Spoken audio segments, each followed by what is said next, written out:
नमस्कार आप सभी को, जो आप अपने बहुत ही महत्वपूर्ण समय से कुछ समय यहाँ पर देने के लिए आए। आप भी बिजनेस करते हैं किसी न किसी तरह से, तो आपको समर्थन किस तरह से दिया जाए, तो उसके लिए हमने एक छोटी सी पहल यहाँ से शुरू की है, जिसमें हम कुछ न कुछ जानकारी के जरिए आपको जोड़ें। तो आज का ये जो वर्कशॉप है, ये आय व्यय प्रबंध के ऊपर है। किस तरह से आप, क्योंकि आप सभी अपना अपना बिजनेस करते हैं, उससे आय जनरेट करते हैं अपनी आजीविका चलाने के लिए, और उस आय का किस तरह से प्रबंधन किया जाए ताकि वो आपको इन फ्यूचर सपोर्ट करे ज़्यादा अच्छे से। इसके ऊपर से एक बेसिक इन्फॉर्मेशन या जानकारी हम आज इस सेशन के जरिए आपको प्रोवाइड करेंगे। तो चलिए स्टार्ट करते हैं। तो फाइनेंशियल मैनेजमेंट क्या है, किस तरह से किया जाता है और क्यों ये बहुत ज़्यादा महत्वपूर्ण है। तो इस स्लाइड में हम ये समझेंगे कि सबसे पहले आप क्या करते हो, आपका माल फुटकर विक्रेता के रूप में बेचते हो, उससे कुछ उपार्जित करते हो आय, और उस आय से आपकी आजीविका चलती है, ठीक है। बट ये पैसा आपको जो आता है उसको सही तरह से कैसे आप मैनेज करो, ठीक है, ये इसके बारे में है कि पहले आप क्या करोगे, कमाई करोगे और उसके खर्च का जो हिसाब है वो आपको रखना स्टार्ट करना है, ठीक है। एक फंड बनाना है आपको उसी आय में से, जो आपको इमरजेंसी में, जैसे हो सकता है कि कभी आप किसी मान लीजिए शादी आ गई आपके यहाँ, इन फ्यूचर आपके पास कुछ इवेंट्स आते हैं, उसके लिए कहाँ से पैसा आएगा, तो उसके लिए उसको इमरजेंसी फंड बनाना जरूरी है उसी आय में से जो आपने उपार्जित की है, ठीक है। अब जो अब आपने कुछ फंड इकट्ठा कर लिया है, तो वो फंड रखा है, वो फंड कुछ आपको दे नहीं रहा है ना। हो सकता है कि इमरजेंसी में वो खर्च जरूर हो जाए, बट उस फंड का कैसे यूटिलाइज करके आप उस फंड को आगे बढ़ा सकते हैं, तो इसके लिए भी आपको नियोजन करना पड़ेगा। साथ ही साथ बजट बनाना और उसका पालन करना कि भाई मेरी इतनी आय है, इतनी मेरी लागत है, इतना मेरा डेली का खर्चा है, और इतना मुझको बचत के रूप में और इतना मुझको इन्वेस्टमेंट के रूप में बचाना है। तो आपकी आय को आपको छोटे छोटे छोटे भागों में विभाजित करके उसको यूज करना है। तो ये फाइनेंशियल मैनेजमेंट के बेसिक पार्ट होते हैं जिसके बारे में हम जानेंगे। तो जरूरी क्यों है ये, जैसा कि इसमें लिखा है कि आपके पास पैसा आया और आपने छोटी छोटी छोटी चीजों में, जरूरी नहीं है आवश्यक या अनावश्यक, लेकिन वो छोटी छोटी चीजों में आपका पैसा खर्च कहाँ हो गया आपको पता भी नहीं चलता। क्यों? क्योंकि आप हिसाब किताब नहीं रख पाते हर बार। आप, हो सकता है कि आपने हिसाब किताब जरूर रखा होगा कि आज इतने का माल मैंने लिया, इतने का मेरा गया, लेकिन आपने एक सब्जी खरीद ली या आपने कुछ और सामान खरीद लिया, तो वही जो आपकी आय है प्रतिदिन की, वो छोटे छोटे छोटे राशि के माध्यम से वो कब खर्च हो जाती है हमको पता भी नहीं चलता कि यार आज तो इतना पैसा आया था, बचा इतना ही, कहाँ चला गया। सो ये कैसे गया, पैसा कहाँ गया, ये कैसे आप रखोगे, ठीक है। साथ ही साथ मैनेजमेंट इसलिए जरूरी है कि बारिश के दिन हो गए, कुछ फेस्टिवल ऐसा आ गया जिसमें जिस समय आप दुकान नहीं खोल पाए, या हो सकता है कि आपके यहाँ कोई कार्यक्रम है जिसके लिए आपको पैसे की जरूरत है, या आपको आपका खुद का बिजनेस व्यापार बड़ा करना है, कैसे करोगे। फाइनेंशियल मैनेजमेंट इसलिए जरूरी है ताकि ये पैसा आप सोच समझकर सही जगह इन्वेस्ट कर सकें, ताकि आप आपके फ्यूचर में किस तरह से उसको खर्च करना है और कहाँ उसको यूटिलाइज करना है, ये आप इसको मैनेज कर सकें, ठीक है। जाहिर सी बात है, ये करेंगे तो उधार मांगने की जरूरत नहीं पड़ेगी आपको, ठीक है। तो किस तरह से हम करेंगे ये, तो सबसे पहले हम जानेंगे कि आमदनी बनाम खर्च क्या है, असली तस्वीर।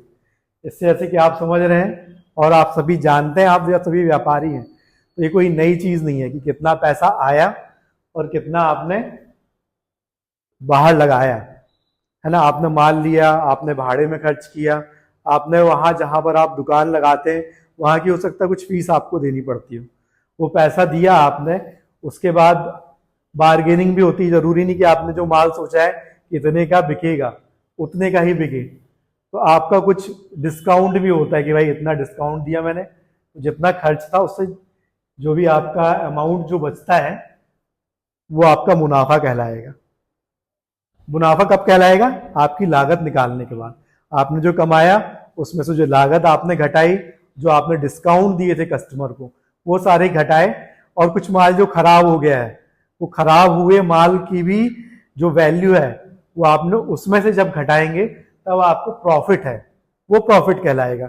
ना कि भाई आपने जितने में खरीदा और जितने में आपने बेचा, उसके बीच में जितने और भी चीजें हैं वो सारी चीजें आपको घटाना पड़ेगी, तब आपको जो बचत है वो आपकी समझ में आएगी, है ना।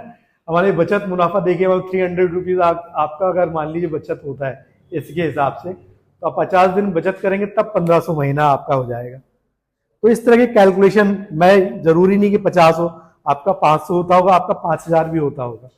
तो आपको एक तरह से कैलकुलेशन लगाना पड़ेगा, या हो सकता है आपने काफी सारे लोगों ने लगाया भी होगा कि यार एवरेज मेरा इतना तो बचता ही है। तो जब ये पैसा बचता है तो इसको किस तरह से आप यूटिलाइज करेंगे, ये पैसा आपको खुद ही कमा के दे। उसमें काफी सारी स्कीम्स को आप जानते भी होंगे, ठीक है। ये जनरल इंफॉर्मेशन है कि जो भी हिसाब किताब है उसको लिखना शुरू कर दो आज से ही। छोटी सी एक बुक ले लो, या काफी सारे सॉफ्टवेयर्स भी आते हैं। ये सारी चीज बहुत इम्पॉर्टेंट है, छोटी जरूर है लेकिन आपके लिए बहुत ज्यादा महत्वपूर्ण है, ठीक है। आप वीकली हिसाब किताब बनाएं उसको एक बार रिव्यू करें, कितना पैसा एक्चुअली में आया, कितना गया, और ऑब्वियसली बजट तय करना चाहिए, आपको प्लानिंग करना चाहिए फाइनेंशियल। कितना माल आपने कितने का माल लिया, घर पे कितना आपका खर्च हुआ, बच्चों की पढ़ाई में हो सकता है, घर के रिनोवेशन में हो सकता है, और भी चीजों के लिए। और थोड़ा सा हिस्सा धंधा में लगाना जरूरी है, क्योंकि आप बढ़ाओगे।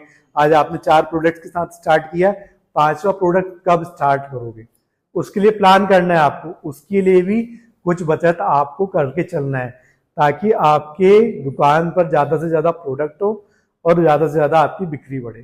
तो ये भी आपको प्लान करना है कि आने वाले कितने दिनों में मुझको नई सर्विस स्टार्ट कर देना है या नया प्रोडक्ट रखना स्टार्ट कर देना है। उसके हिसाब से आपका बचत का प्लान होना चाहिए, ठीक है।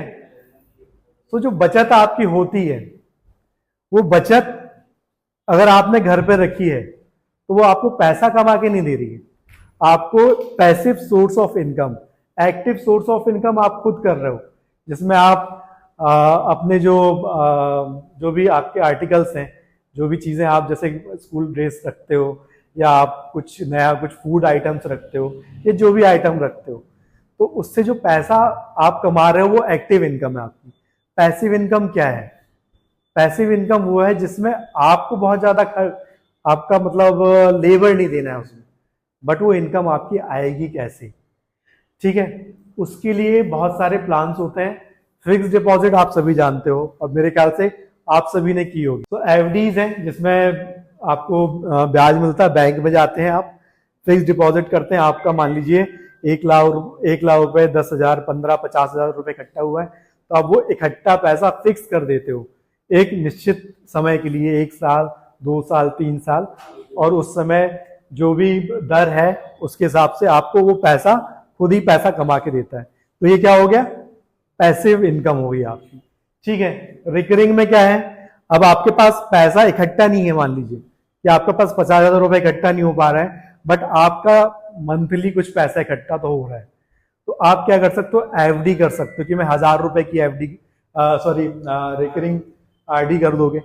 तो आप इस तरह से आरडी के जरिए आप इन्वेस्टमेंट कर सकते हो कुछ पैसा, जिससे आपको फिक्स एक आय मिल सकती है। देन आपका पीपीएफ है। आप सभी जानते हैं कि एक समय के बाद आपको प्रोविडेंट फंड की रिक्वायरमेंट होती है। आप एक समय तक तो काम कर सकते हो, लेकिन एक समय के बाद आपको पेंशन प्लान भी ले लेना चाहिए।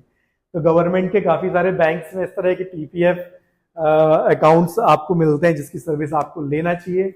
देन पोस्ट ऑफिस भी काफी सारे बचत योजनाएं चलाती हैं, जिसमें अच्छा खासा ब्याज मिलता है। इवन जो 60+ लोग हैं उनको सबसे ज्यादा 8.7 का ब्याज दर से ब्याज मिलता है। तो ये बहुत ज्यादा ब्याज दर मिलती है आपको पोस्ट ऑफिस की। बहुत सारी स्कीम्स हैं।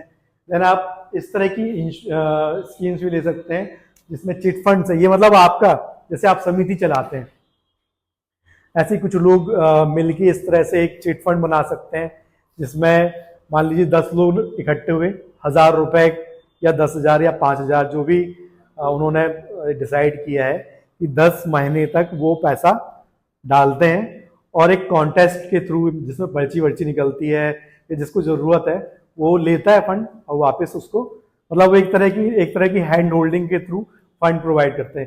काफ़ी जगह पर ऐसी फंड्स भी अवेलेबल हैं, हो सकता है मुझको जानकारी नहीं है कि ग्वालियर में है कि नहीं। ऐसे काफ़ी सारे व्यापारी इस तरह के फंड मतलब ग्रुप बना के देते हैं, जिसमें 1 रुपये पर मंथ या 1 रुपये पर वीक या 1 रुपये पर डे के हिसाब से भी फंड प्रोवाइड किया जा सकता है।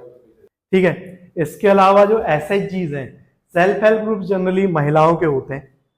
तो इसमें होता क्या है, अब महिलाएं होती हैं तो जाहिर सी बात है, देखिए महिलाएं काम करती हैं, पुरुष भी उनके साथ काम करते हैं घर के, तब वो आगे बढ़ पाती हैं।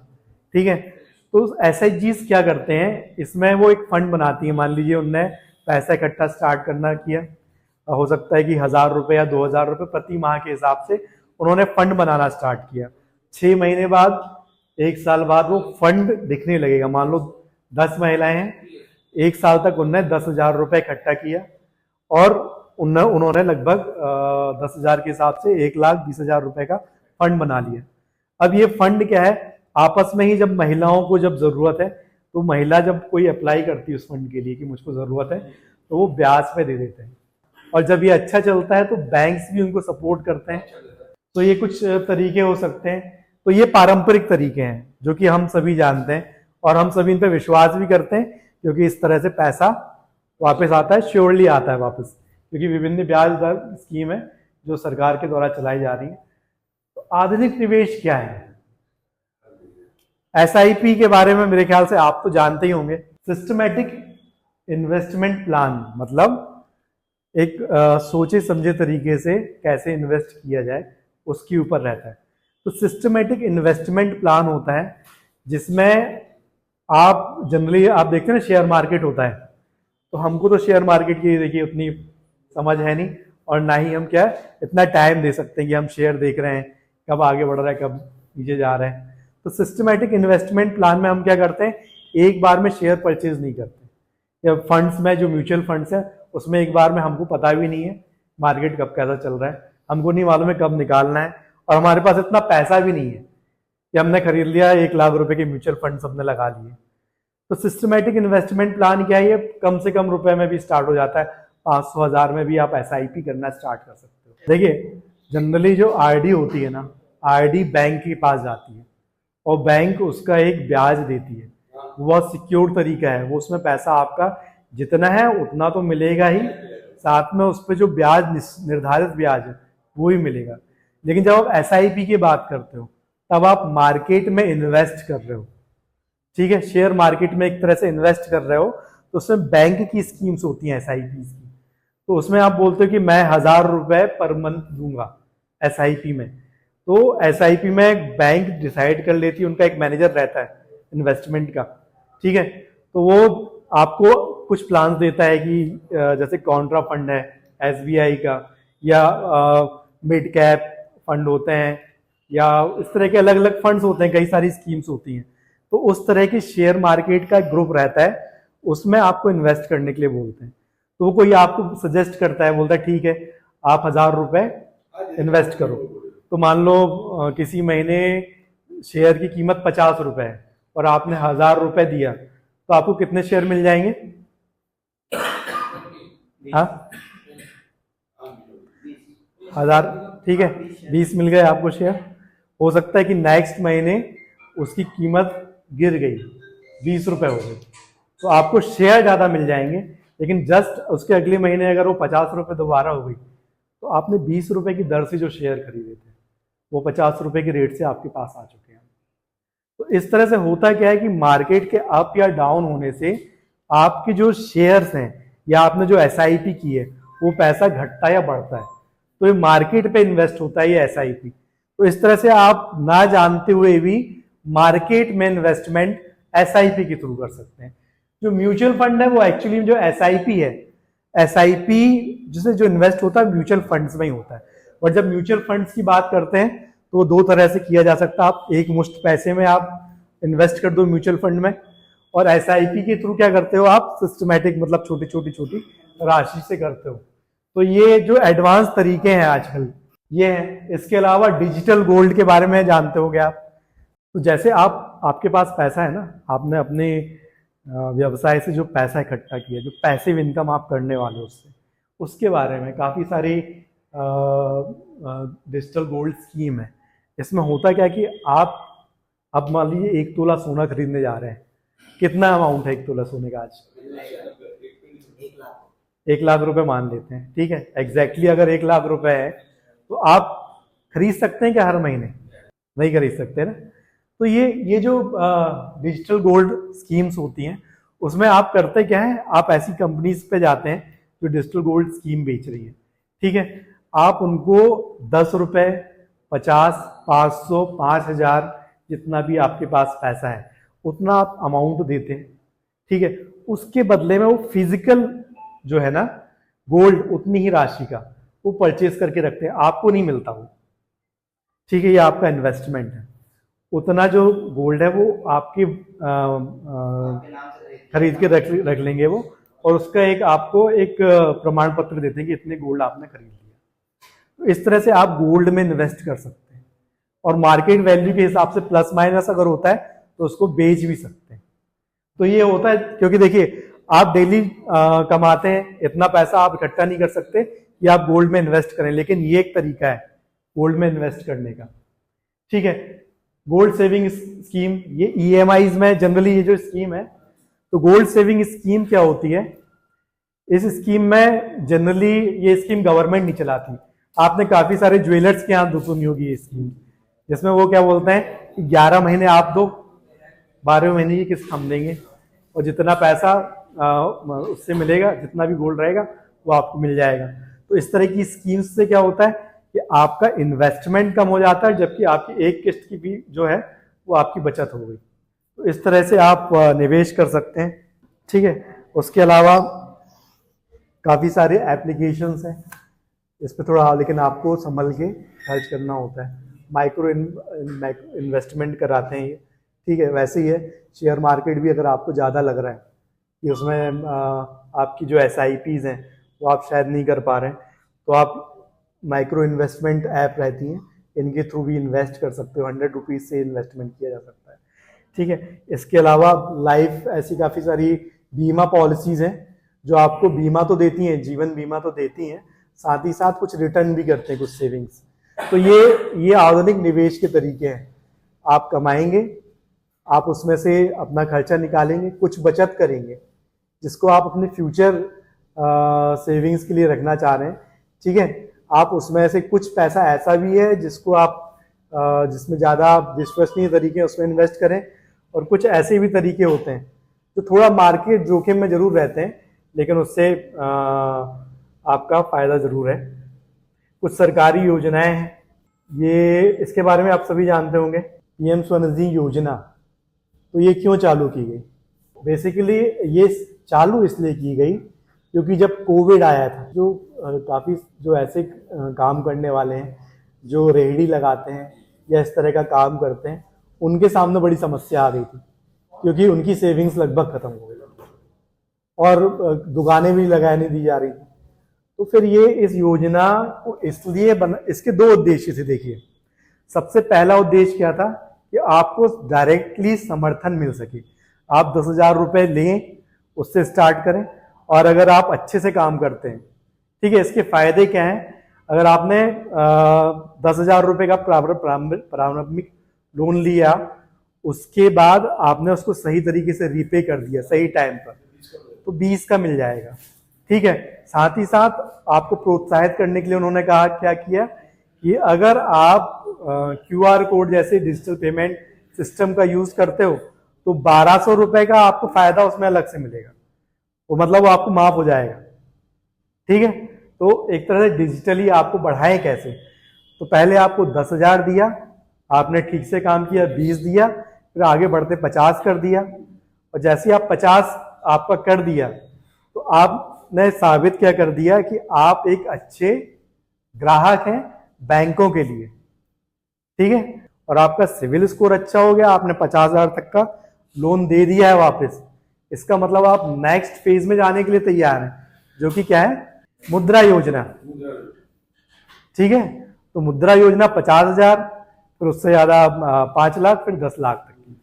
तो आप मतलब धीरे धीरे खुद को धीरे धीरे एलिजिबल कर ले रहे हो अपना व्यवसाय बढ़ाने के लिए खुद ही।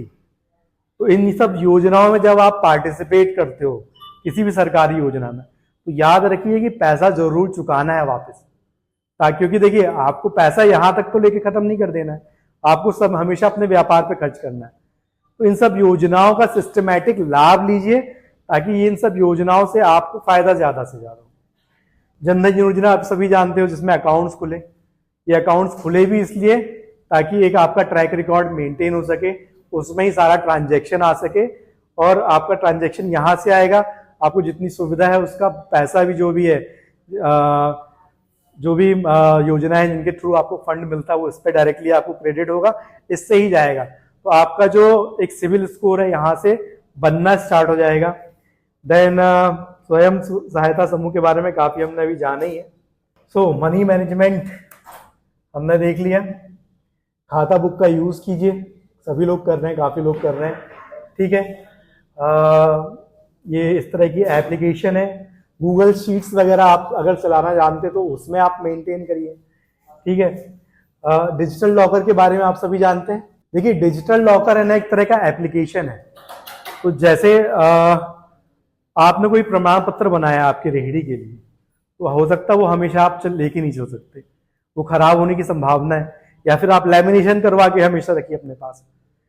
ठीक है, इसी के साथ आपके पास जैसे आपके आईडी कार्ड्स होते हैं, ड्राइविंग लाइसेंस होते हैं, और भी जो जरूरी चीजें होती है ना, इसको आप हमेशा साथ में लेके नहीं चल सकते। तो सरकार ने कि डिजिटल लॉकर्स एक ऐसी सुविधा दी, इस एप्लीकेशन में आप जो भी अपना डॉक्यूमेंट रखेंगे, चाहे अपने रेहड़ी से संबंधित कोई लाइसेंस हो, ठीक है, या आपका खुद का ड्राइविंग लाइसेंस हो, या किसी भी तरह का जो सरकारी दस्तावेज है जिसकी जरूरत पड़ती है समय समय पर दिखाने के लिए, ये डिजिटल लॉकर ऐप में अगर आप रखते हैं तो आप वहां से किसी को भी दिखाएंगे तो वो मान्य होगा, वो ये नहीं बोलेगा भैया ये नहीं चलेगा, ओरिजिनल ला के दिखाओ।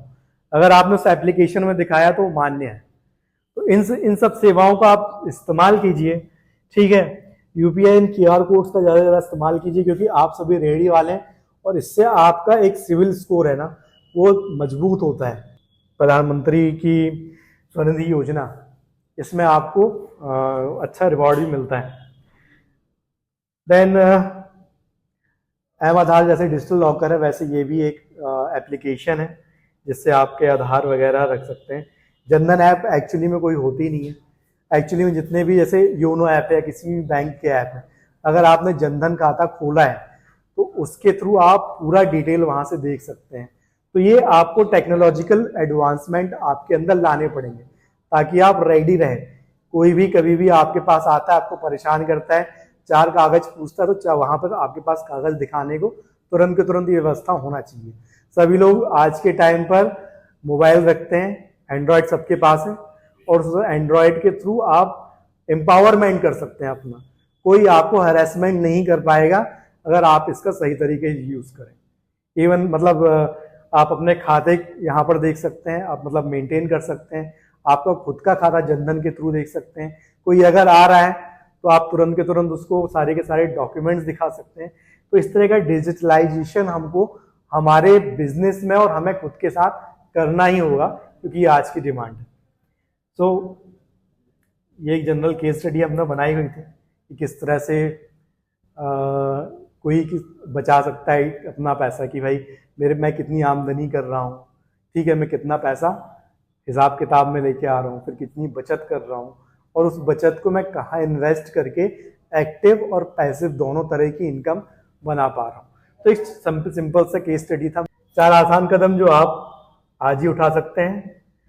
रोज आमदनी लिखिए, कितना आया कितना गया, इसका हिसाब किताब रोज मेंटेन कीजिए। ठीक है, रोज की बचत लक्ष्यों जो भी मतलब आपने तय किया है कि भाई मैं डेली 500, 50, 10, 20 जितना भी आपने लक्ष्य बनाया है, 1000, 5000, सबके जितने भी ठेले हैं, जितनी कैपेसिटी है, जितनी इनकम है उनकी डेली की, उसमें एक आप एम मेरे ख्याल से बना के भी चलते होंगे और बना के चलिए भी कि मिनिमम इतना तो या मैक्सिमम इतना तो मुझको करना ही है, तो वो आपका पैसिव इनकम में आपको काम आएगी। ठीक है, इसके अलावा डिजिटल पेमेंट की तरफ आप बढ़िए और इन सभी जो सर्विसेज हैं जो कि स्वनिधि योजना है या इस तरह की योजनाएं हैं, इस पे इन्वेस्ट कीजिए ताकि आपकी एक्टिव इनकम और पैसिव इनकम दोनों पे आप बराबरी से काम कर सकें। तो स्टार्ट किससे करेंगे हम? हमारी डेली का खाता मेंटेन करने की। फिर खाता मेंटेन करने के बाद जब हमको पता चल जा रहा है कितना पैसा हमारे पास आ रहा है, कितनी हमारी डेली की ज़रूरत है, उसके बाद हम कितनी बचत कर रहे हैं और उस बचत को कहाँ कहाँ हमको खर्च, हमने अगर आरडी ली है तो आरडी के लिए हमें पैसा बचाना है मंथली, तो मंथली हमको पर डे कितना बचाना है, ये सारी चीज़ें हमको आज से ही करना स्टार्ट करना है। तो थैंक यू वेरी मच।